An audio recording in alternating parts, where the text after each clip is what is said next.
Ser podcast.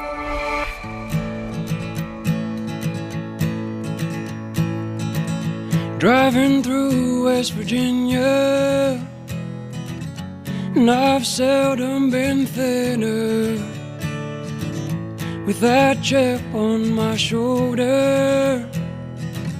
And this past year I got so much older.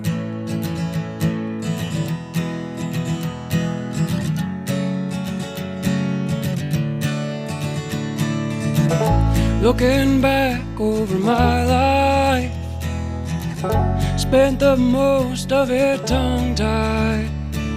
I wish I'd had more time listening to you speak your mind. Now I'm thinking about it every day, on my mind a typical way. Are you a life force? Thinking about it every day, on my mind a typical way. Are you a life force? Hay quien piensa que hacer política es solo estar en un parlamento, militando en un partido, y eso hoy en día, por desgracia, no es demasiado prestigioso. Hay quien dice que se declaran apolíticos. Y yo me preguntaba, ¿se puede hacer política de otras maneras? Sí, yo creo que en todos los sitios los ciudadanos y ciudadanas tenemos que comportarnos haciendo valer esa dimensión política, naturalmente con las características de los distintos espacios en los que nos movemos. No es lo mismo hacer política universitaria, gestionando una facultad de cualquier universidad, o hacer política en asociaciones de vecinos, o hacer política en los medios de comunicación. Digamos, todo ello son espacios donde, de las maneras más nobles de la política, los ciudadanos tenemos que hacer valer nuestras opiniones, nuestros argumentos, y en su caso, cuando llegan los momentos oportunos, proyectar todo eso a través de las votaciones y de los procesos electorales a los que seamos convocados. Decías de las maneras más nobles de hacer política. ¿En qué momento toda esa política que reside en esos foros, en esos lugares de los que estamos hablando, sindicatos, asociaciones de vecinos, barrios, en qué momento todo eso se ha alejado del Parlamento, que, como decías, es donde nosotros depositamos o delegamos ese poder, esa responsabilidad? Sí, la política sin duda tiene que ver con el poder desde las distintas instituciones de nuestros estados, de nuestras ciudades, en fin, de todos los espacios públicos donde hay que articular la convivencia colectiva. Pero ese poder puede ejercerse como una capacidad de acción colectiva, donde nos vinculamos personalmente con proyectos de emancipación y de transformación de la realidad, o a veces ese poder deriva a unas prácticas que precisamente están más volcadas hacia unas relaciones de dominio que sin duda juegan en el sentido contrario a lo que la política debe defender. Por lo tanto, es ahí donde tenemos que discriminar entre unos modos y otros de hacer política, tanto en un parlamento como en otras instancias ciudadanas en las que nos movemos. Hace casi una década, en su libro La insoportable contradicción de una democracia cínica, avisaba de que el proyecto europeísta estaba casi muerto. Creo que decía que lo único que lo mantenía en pie era la moneda común, el euro. Y no sé, viendo la reacción de algunos socios europeos ahora a la crisis humanitaria en Ceuta, ¿sus pronósticos se están cumpliendo? ¿Se ha demostrado lo cínicas que son nuestras democracias? Sí, vivimos en una cultura muy cínica, desde un contexto muy nihilista, sobre todo en nuestras sociedades occidentales. Eso también se ha contagiado a otras latitudes, podemos decir, y eso hace que la misma política se vea contagiada y difundiendo a su vez ese cinismo. Eso es muy corrosivo para nuestras democracias. En el ámbito de la Unión Europea, el proyecto de la Unión Europea sin duda merece la pena a todas luces. Hemos avanzado considerablemente, pero también sufrimos un deterioro notable de ese mismo proyecto. En algún momento parafraseando algún dicho bíblico, utilizaba la expresión de que no sirve mantener o conservar el euro si al final Europa pierde su alma humanista, su alma democrática, su espíritu de emancipación y su espíritu de solidaridad más allá de las propias fronteras europeas, y sin duda lo estamos viendo y estos últimos días, a raíz de toda la cuestión migratoria que se plantea a su vez vinculada a otros muchos fenómenos y solapada con otros muchos problemas, pues la respuesta de Europa en muchos casos deja mucho que desear ante los propios ciudadanos y ante también otros países que nos rodean y a los que estamos, con los que estamos relacionados de diferentes maneras. ¿Le puedo tutear? Sí, por favor, muchas gracias. Nos atiende esta mañana desde Radio Granada José Antonio Pérez Tapias, catedrático de Filosofía y profesor emérito de la Universidad de Granada. Muchos de ustedes le recordarán porque fue candidato en 2014 a la Secretaría General del Partido Socialista, representando esa ala, ese vertiente llamada izquierda socialista. Muy buenos días, José Antonio. ¿Cómo estás? ¿Cómo te va la vida? Bien.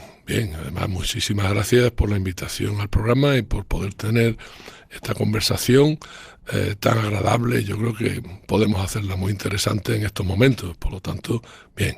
Y ya pues la vida como profesor emérito de nuestra Universidad de Granada, pues en fin, podría decir que hasta me falta tiempo para llevar adelante los proyectos en los que me veo involucrado. Me apetecía mucho sentarme a charlar contigo porque las personas que nos consideramos progresistas estamos en una especie de bloqueo o de, de ensimismamiento, pensando un poco en virgencita que me quede como estoy, ¿no? Porque está por un lado el auge del autoritarismo y esta ola reaccionaria que está arrasando el mundo y lejos de resistir, tú siempre has defendido la idea de actuar. Sí, efectivamente es un estado de ánimo muy difundido y nos vemos muy reflejados en las palabras con que lo describes.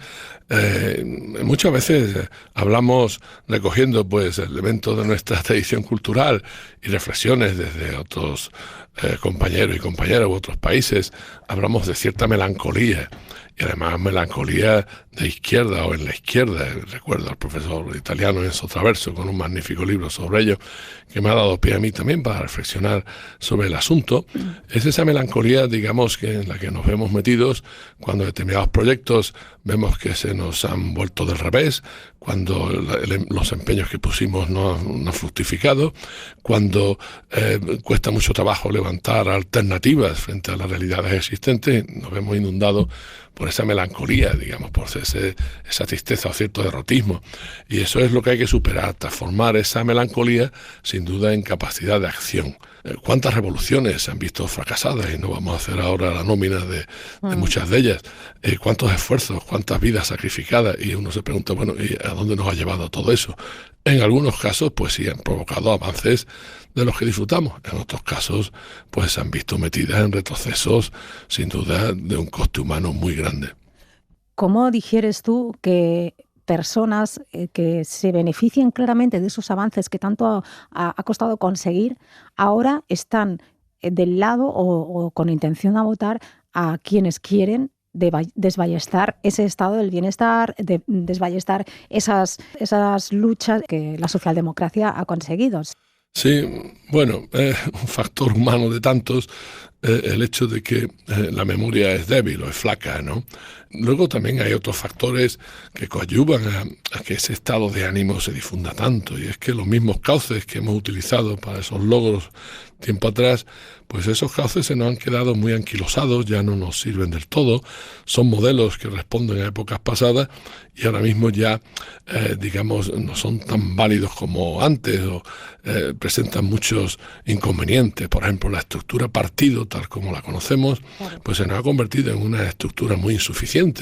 Entonces, partidos políticos muy verticalistas o presidencialistas, digamos, con unos planteamientos que derivan en posiciones sectarias muy acusadas, pues claro, no son una invitación para que los ciudadanos actúen y se involucren en la vida política a través de ellos.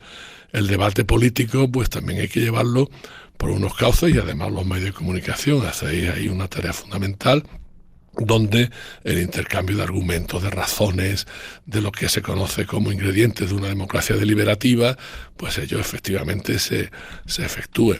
Y además, pues por ahí hay que neutralizar todo lo que tiene un efecto muy grande en nuestra sociedad, lo que hemos llamado fake news, posverdad, los bulos, etcétera, que sin duda están dañando mucho nuestra vida democrática. Es que fíjate, siempre se ha dicho, ahora que hablabas de esto, de la estructura rígida de los partidos, tú has representado una corriente dentro del Partido Socialista. Yo recuerdo cuando se hablaba que sí de felipistas, de guerristas, luego llegaste tú con esa izquierda, pero la realidad es que normalmente estas corrientes o movimientos dentro de los partidos, que tú decías que es saludable, normalmente se acaban aislando y arrinconando hasta que acaban por apagarse. Sí, yo creo que eso es como venimos comentando, un inconveniente que se presenta con mucha frecuencia, ¿no? De suyo, pues fue una de las razones, no la única, por la cual yo en 2018, después de distintos procesos internos, pues abandoné la misma militancia en el Partido Socialista. Bueno, además porque tenía que dedicarme a otros fuertes compromisos en la Universidad de Granada. Yo era decano de la Facultad de Filosofía y Letras, y en fin, entre unas cosas y otras, vi que era el momento de cambiar un poco las dinámicas en las que me veía envuelto. Y efectivamente lo estamos comprobando. Es decir, los partidos en general muestran una preocupante falta de debate interno, de articulación de las posiciones internas, y más en este contexto que hemos llamado de polarización política, donde hay que reforzar bloques inamovibles, donde todo lo que se ventila son posiciones antagónicas. Eso a nuestra democracia le está haciendo un flaco favor, porque la democracia, pues justo para articular el pluralismo de nuestras sociedades, necesita unos consensos, llamémoslo mínimos, ¿verdad? Unas zonas de acuerdo. De lo contrario, bueno, quienes quieren sacar partido en ese río tan revuelto, pues se llevan todo a los extremos, y al final es muy difícil recomponer la misma convivencia política y, por extensión, la convivencia de nuestra sociedad en un clima adecuado. Es por ello que yo insisto en la conveniencia de recuperar elementos de lo que hemos conocido como tradición republicana, que insiste en la participación política, en un modelo de ciudadanía, en una idea determinada de democracia, que no se limita solo a una forma de Estado. Y es por ahí por donde yo creo que se pueden articular algunas alternativas a lo que estamos viviendo. Por ejemplo, para avanzar en federalismo, eso no se puede lograr por una acumulación o juxtaposición de acuerdos bilaterales. En algún momento hay que plantear un pacto federal, que es elemento sustancial de todo Estado que se constituya o avance hacia federalismo, un pacto entre las distintas partes, y no, digamos, considerar unilateralmente un tipo de relaciones o bilateralmente y otras descuidarla un tanto. Eso es lo que se está reflejando en un debate siempre inconcluso, porque no se puede llegar a una solución adecuada, por ejemplo, en la cuestión de financiación de las comunidades autónomas, ¿no? Entonces, es por ahí donde hay que afinar más en el cómo se hacen las cosas para efectivamente ganar credibilidad y ganar apoyo social. De lo contrario, pues luego, digamos, los hechos no están a la altura de lo que se promete, y eso frustra mucho a la ciudadanía. Eso frustra mucho a la ciudadanía. También la ciudadanía está muy polarizada por las redes sociales, bueno, por todo ese caldo de cultivo que ahora no voy a recordar, pero sí que muchas veces a mí me viene a la mente, sobre todo cuando se habla de los jóvenes y de esa polarización de los jóvenes hacia la extrema derecha en algunos casos, me viene a la cabeza educación para la ciudadanía. ¿Te acuerdas, José Antonio, de esa asignatura en tiempos de gobierno de Zapatero que la derecha, cuando llegó al poder, se cargó de una forma muy agresiva a esa materia que enseñaba valores y principios democráticos básicos? Sí, claro que me acuerdo, y además le dedicamos muchas horas, y no solo muchos escritos y textos y libros, sino también muchas actividades, ¿no?, con el profesorado en distintos centros de educación, en muchos centros, en los centros de profesores. Y luego eso, pues, en fin, también fue al final pues muy orillado de una manera u otra, ¿no? Hay que reconocer, haciendo un balance, que muchas veces fuimos un poco ingenuos al respecto, ¿no? Es decir, que aparecía como un planteamiento, digamos, muy bien sostenido desde el punto de vista teórico, pero muy desconectado de las realidades en las que vivimos. Y hay que tener en cuenta que en cuestiones de valores ciudadanos, de todos los que nutren, pues eso, una cultura republicana de ciudadanía activa y participativa, pues en cuestiones de valores están los valores que se predican y los valores que se practican. Y a la hora de la verdad, pesan más los valores que se practican que los que se predican. Si no ha habido una conexión y una capacidad de transformación fuerte, un sistema educativo que actúe de manera muy conjuntada entre sus distintos protagonistas para que todo ello pues vaya calando y sea efectivamente objeto de una formación exitosa, y no solo en el ámbito escolar o de la educación formal, sino en el ámbito de la familia, de los grupos sociales, de las asociaciones. En fin, y estamos viendo cómo nuestra sociedad, hasta el mismo tejido asociativo, pues se ha debilitado mucho. Claro. ¿Verdad? Y encontramos pocos espacios donde todo ello pueda, digamos, tener una función clara, sobre todo, como has indicado, de cara a nuestros adolescentes, a nuestros jóvenes, etcétera, desde, en fin, un tiempo oportuno para que la formación surta efecto. Ay, mira, te escuchaba decir valores que se predican y valores que se practican, y me ha venido a la cabeza, bueno, otro hecho que nos ha dejado, dando vueltas sobre nosotros mismos, nos ha dejado también desnortados, ¿no? Que es hablando de ética, el presidente Zapatero, ¿no? Que no sé si, con toda la presunción de inocencia que merece, evidentemente, no sé si crees que ha dado las explicaciones pertinentes, y si nos habla este caso de la necesidad de referentes, pero también de una cierta falta de rumbo de la izquierda. Sí. Las dos cosas, o varias de las que has indicado, ¿no? Bien, lo de Zapatero, pues sí, ha sido, digamos, un golpe político y moral fuerte. No se esperaba nada de esto, por lo que a la persona y al personaje del que hablamos se refiere, a José Luis Rodríguez Zapatero, digamos, con la estela que ha dejado de sus mandatos al frente del gobierno. Por más que esos mandatos también tuvieran sus zonas grises, ¿no? Pero tuvieran, digamos, logros muy brillantes que todos mencionamos de continuo. Bien, aquí mencionamos una y otra vez diferentes aspectos de la cuestión.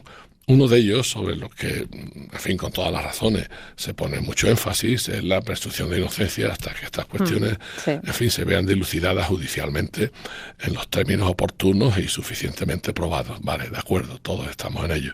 Pero has apuntado a las explicaciones, ¿no? Claro. Que además son unas explicaciones a las que la misma persona involucrada, es decir, José Luis Rodríguez Zapatero, se comprometió a dar. En fin, con el tiempo que ha transcurrido desde que todo esto empieza a aflorar, pues esas explicaciones no se han ofrecido de manera mínimamente convincente. Es aquí donde falla otra cosa. En algún momento he dicho que si hablamos de una presunción de inocencia desde el punto de vista judicial, podemos hablar desde un punto de vista ético-político de una presunción de veracidad. La presunción de inocencia hay que guardarla siempre como garantía jurídica en un Estado democrático de derecho. La presunción de veracidad, digamos, la tiene que hacer creer como efectivamente válida para toda la ciudadanía la persona involucrada. Tiene que ganarse la credibilidad para el reconocimiento, digamos, al que aspira que se le dé. Y es ahí donde Zapatero, por ese déficit de explicaciones al respecto, pues no invita a que esa presunción de veracidad se vaya manteniendo con la suficiente fuerza y se vaya debilitando. Y eso hace un daño fuerte, en primer lugar, al Partido Socialista y, por extensión, a la izquierda general y a nuestra democracia. Pues una figura de ese relieve, vista de esta manera, pues sin duda pues incrementa esos factores de sospecha, de desapego, de manera injusta para el resto de personas involucradas en la acción política. Pero desgraciadamente es así.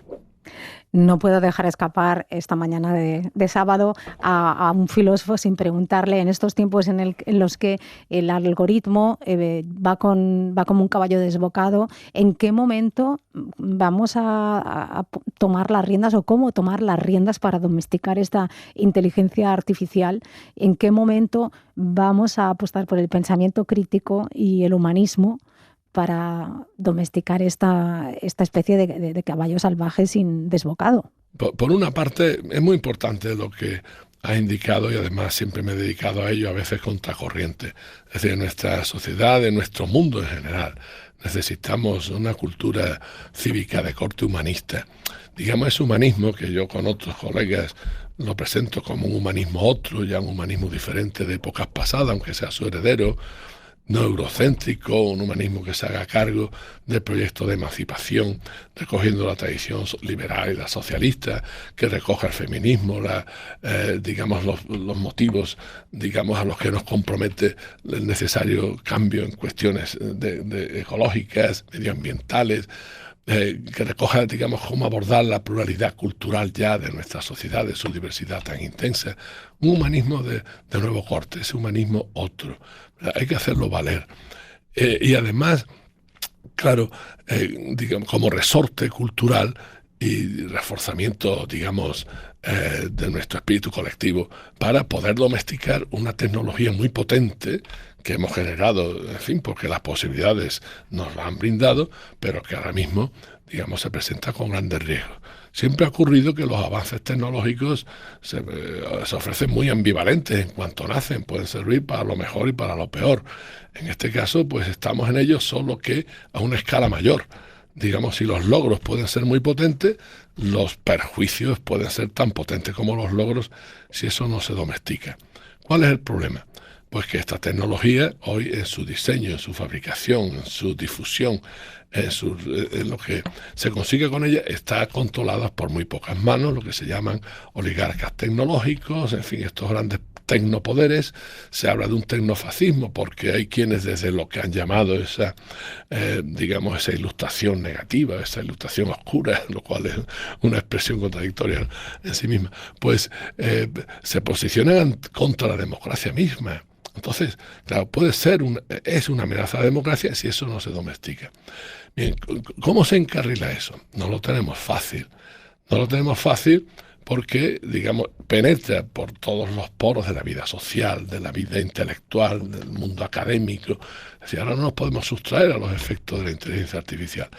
Pero para incluso eso mismo regularlo conforme a derecho en determinados campos y terrenos, etcétera, pues claro, hay que tener una fuerza tecnológica y no solo política para ello. Y es ahí donde Europa, la Unión Europea, con mucha voluntad, se muestra también con mucha debilidad. Los centros de poder tecnológicos, pues no los tenemos en Europa. Se los disputan entre China y Estados Unidos. Y ahí estamos, en fin, con cara de póker, a ver cómo resolvemos una cuestión sin duda muy importante, de gravedad suma para nuestro futuro. Pues José Antonio Pérez Tapia, es un placer esta charla tranquila de mes de agosto, pero con temas tan importantes para reflexionar. Muchísimas gracias. Un abrazo. It ain't working, if it ain't driving, if the gears ain't burning, gonna have to put me down, 'cause I ain't quitting. If it don't kill me, then I ain't living. If it don't kill me, oh, I ain't living.